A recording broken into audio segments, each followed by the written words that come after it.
Assalamualaikum warahmatullahi wabarakatuh. Semoga sahabat tani selalu dalam lindungan Yang Maha Kuasa. Amin amin ya robbal alamin. Tanaman cabai merah merupakan salah satu jenis tanaman cabai yang banyak dibudidayakan dan ditanam oleh masyarakat Indonesia. Sebelum lanjut, jangan lupa like, komen, dan subscribe agar channel ini dapat berkembang dan tetap bisa berbagi tips-tips di bidang pertanian.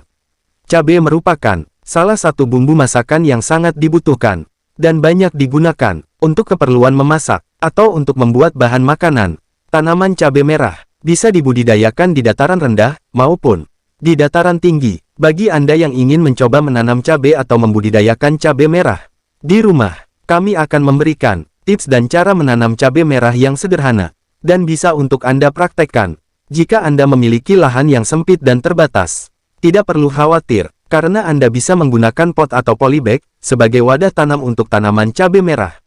Langkah pertama, yang pasti Anda harus memiliki bibit dengan kualitas yang bagus. Bisa Anda beli dari toko-toko pertanian yang ada di daerah Anda masing-masing, atau Anda juga bisa membuat bibit sendiri dengan cara membeli di toko cabai atau toko sayuran. Bisa juga langsung datang ke kebun cabai terdekat.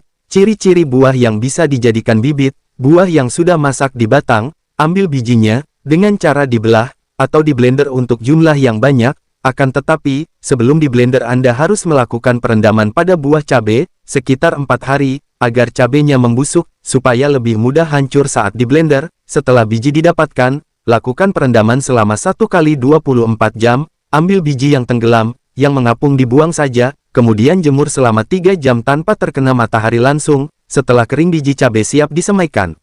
Penyemaian bisa dilakukan secara tabur ke dalam wadah yang sudah dicampur tanah dan pupuk kompos. Bisa juga dengan menggunakan polybag yang paling kecil. Biji dimasukkan satu per satu. Sambil menunggu bibitnya besar, Anda bisa siapkan median tanam pot atau polybag, yang di bawahnya dibuatkan lubang untuk proses pembuangan air penyiraman, agar kelembapan tanah tetap terjaga. Kemudian Anda siapkan tanah dan pupuk kompos yang sudah matang pastinya, dengan perbandingan 1:1. Dan setelah bibit berumur 2 atau 3 minggu, yang pastinya sudah memiliki daun 4-6 helai, bibit siap Anda pindahkan ke media tanam pot polybag yang sudah Anda siapkan tadi. Kemudian Anda bisa melakukan penyiraman 1 kali sehari atau tergantung dari kelembapan tanah tersebut. Tanaman cabai juga membutuhkan perawatan dan pemupukan agar tanaman bisa sehat dan menghasilkan buah yang berkualitas. Kami juga sertakan jenis pupuk yang bisa Anda gunakan selama proses perawatan tanaman cabai ini. Trikozet adalah probiotik yang mengandung jamur Trichoderma. Sebagai biofungisida, Trichoderma bisa mengendalikan jamur patogen seperti penyebab jamur fusarium, tapi aplikasinya tidak disemprotkan seperti fungisida kimia, melainkan diberikan melalui pupuk dasar, pupuk kocor atau pemberian serbuk di sekitar akar tanaman. Fungsinya dapat memperbaiki kualitas tanah secara alami sesuai habitat alaminya. Trichoderma memang bersifat sebagai dekomposer bahan organik. Asalkan lingkungannya mendukung untuk perkembangannya, jamur ini bisa membantu untuk mengurai bahan organik yang terdapat pada lahan pertanian. Trichoderma juga bisa dipakai untuk starter pembuatan kompos. Karena fungisida ini termasuk mikroorganisme endofit, keberadaannya dalam jaringan tanaman bisa meningkatkan daya tahan tanaman terhadap serangan penyakit, terutama oleh mikroorganisme tular tanah. Mencegah dan mengendalikan tingkat penyerangan penyakit layu fusarium, busuk akar, busuk umbi dan busuk pangkal batang. Dan juga untuk menurunkan resiko infeksi penyakit oleh bakteri. Jika semua itu berjalan dengan baik, produktivitas tanaman bisa meningkat. Pupuk NPK Mutiara Grower 150920 juga mempunyai manfaat tersendiri untuk tanaman. Terdapat 5 macam unsur hara makro. Bukan hanya memiliki kandungan unsur hara NP dan K, pupuk ini juga dilengkapi dengan unsur hara sekunder, seperti MEK dan S. NPK Mutiara Grower merupakan pupuk majemuk, yang berbentuk padatan, bermanfaat untuk pertumbuhan dan meningkatkan hasil dan kualitas panen.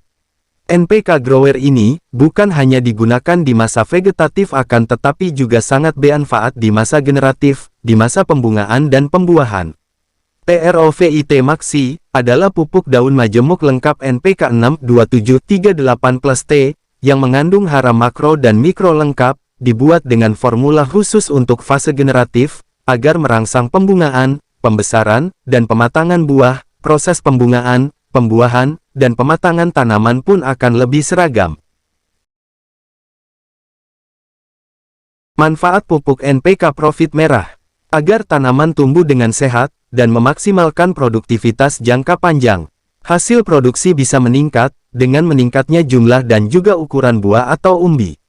Meningkatkan kualitas, rasa, warna, kesegaran dan daya simpan buah atau umbi. Kandungan di dalam NPK Profit Merah adalah nitrogen, merangsang pertumbuhan vegetatif, berfungsi untuk sintesa amino dan protein, memproduksi pigmen hijau klorofil yang membuat tanaman lebih hijau.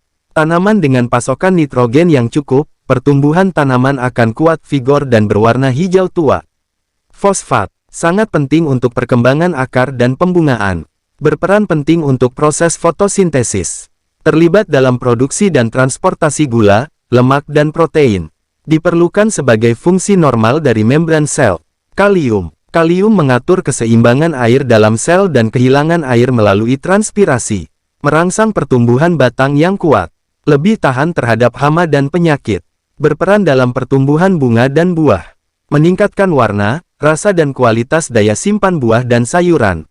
Aminosong. Aminosong adalah stimulan tanaman yang mengandung serangkaian asam amino, pembentuk protein dan nutrisi makro-mikro seperti nitrogen, Men, Zen, Cu, B dan V, berbentuk cairan berwarna hijau, yang dapat diserap tanaman melalui stomata dan menembus membran sel untuk mensuplai energi dan nutrisi dengan cepat, untuk meningkatkan pertumbuhan, kualitas dan hasil panen berbagai tanaman secara nyata. Aminosong dapat dicampur dengan semua pestisida dan pupuk. Asam amino adalah senyawa atau zat yang membentuk hormon, atau zat pengatur tumbuh tanaman.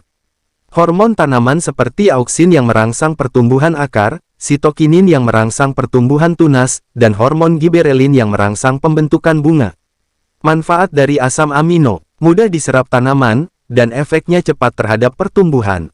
Meningkatkan kandungan klorofil sehingga laju atau proses fotosintesis menjadi lebih cepat. Meningkatkan metabolisme tumbuhan. Lubang bukaan stomata. Asam amino sebagai bahan baku pertumbuhan hormon. Meningkatkan daya tahan terhadap stres. Menambah zat pengelat atau zat pengikat unsur mikro. Meningkatkan aktivitas mikroba tanah. Pupuk merokemak es. Manfaatnya, tanaman tumbuh dengan sehat dan memaksimalkan produktivitas jangka panjang. Hasil produksi meningkat dengan bertambahnya jumlah dan juga ukuran buah atau umbi. Meningkatkan kualitas, rasa, warna, kesegaran dan daya simpan buah atau umbi. Keuntungan, pupuk yang mengandung magnesium dan sulfur, menjadi pilihan yang sesuai untuk tanaman hortikultura secara luas. Sesuai diaplikasikan pada semua sistem vertigasi seperti hidroponik, sistem drip tetes, sprinkle, sistem pivot, ataupun dengan penyemprotan bagian daun. Berperan sebagai suplemen jika diaplikasikan pada tanah, untuk mencegah defisiensi mak pada tanaman. Biasa dipakai sebagai stok B dalam AB mix di pertanian hidroponik. Cukup sekian sahabat tani. Semoga video ini bisa menginspirasi Anda dalam budidaya tanaman cabai dan tanaman lainnya. Terima kasih sudah menonton di channel kami. Jangan lupa like, komen, dan subscribe. Terima kasih sahabat tani. Salam kenal dari saya. Assalamualaikum warahmatullahi wabarakatuh.